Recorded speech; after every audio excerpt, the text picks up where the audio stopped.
the number of procedures nila dyan or steps na kailangan gawin.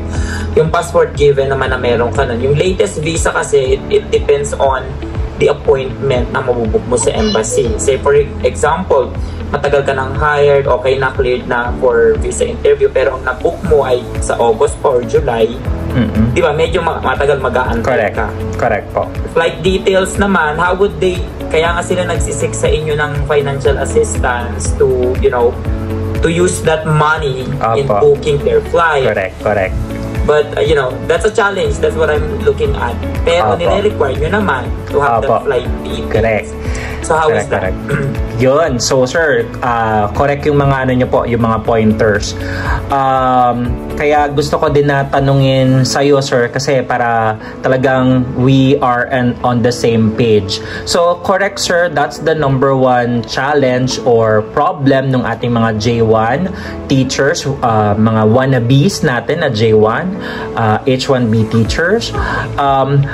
Bago naman talaga sila makalipad doon, makakuha ng kanilang mga sponsors or schools, of course, kaya nandito po yung agencies or yung consultancy na yon para hanapan sila. Now, ang problem doon, of course, may bayad yung agency na yon. So, katulad din ng pag-asikaso ng visa, working visa, pag bayad nung iba pang expenses na kailangan nung ano na yon, nung consultancy na yon or nung agency na yon. So dito po sa Global SME and sa ibang affiliate, I'm sure ganyan din po sa Wise Funds, Sapat Credit at iba pa po na OFW. Actually, sir, sa totoo lang, we are sister company po. So, sister company kami ng Wise Funds, Sapat Credit, and Global Cebuana. So, we are sharing the same rules. So, here, yung ating loan, yung ating OFW loan, hindi natin sila mapapautang, yung ating mga teachers, para pambayad nung consultancy nila or nung agency nila. So, here, ang nakikita talaga namin na parang way of explanation sa ating mga teachers, kailangan talaga nila na mag-provide muna, okay? Mag-provide muna ng expenses or ng pera nila para maasikaso ito, especially yung pambayad sa agencies, processing fees, and all that. Why, sir? Kasi tayo po sa Global SME, sumusunod po tayo sa law ng Pinas na kung saan yung agency hindi or yung financing hindi pwedeng magpautang dahil pambayad ng placement fee. Okay? Law kasi yun, sir. Now, I'm sure baka ang matanong mo po, okay, bakit may mga ibang mga financing na nagpapautang? Correct, meron, sir. Ang tawag naman sa side nila is kinda in-house financing. Okay, in-house financing. I'll give you example. Yung JMRA, okay? JMRA, you can search that in Facebook. Partner sila ng RCC, sir. Okay?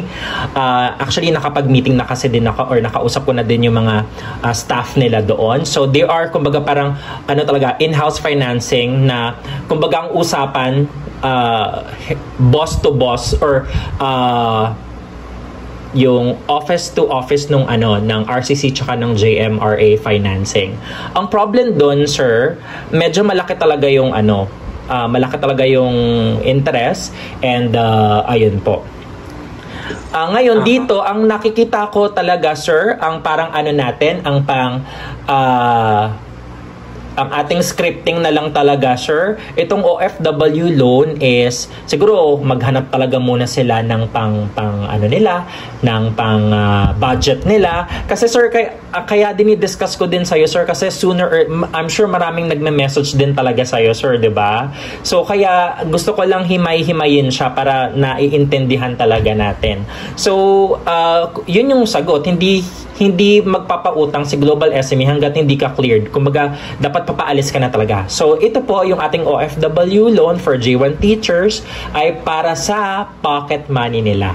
So, pocket money or kumbaga, pang iwan sa pamilya ngayong papaalis na sila or kumbaga, portion of it pang bayad sa sa mga nautang nila sa tao. Ganon. Ayun po.